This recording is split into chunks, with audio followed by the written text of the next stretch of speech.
সকাল সকাল একটা পার্সেল চলে এসেছে, দেখি আমার পার্সেলটাতে কি আছে, ওপেন করি।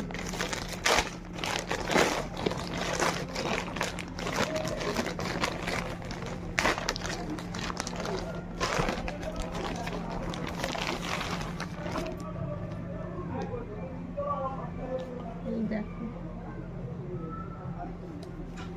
পার্সেলে এই যে, বুঝতে পারছো তোমরা?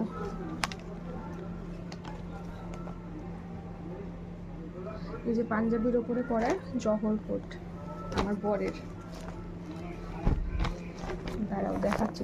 তো এই দেখো সামনেই আমার বোনের বিয়ে, তো আমার বরের জন্য একটা মেরুন কালারের পাঞ্জাবি নিয়েছি, তার সাথে অফ হোয়াইট কালারের একটা জহর কোট নিয়েছিলাম, অর্ডার দিয়েছিলাম। কিন্তু এই দেখো সবই মোটামুটি ঠিকঠাক আছে, কিন্তু ওইখানটা একটু প্রবলেম দেখা দিয়েছে। তো কী আর করা যাবে, এটাকে আবার এক্সচেঞ্জ করতে হবে, হাতে বেশি টাইমও নেই, দেখা যাক কী হয়। চলো।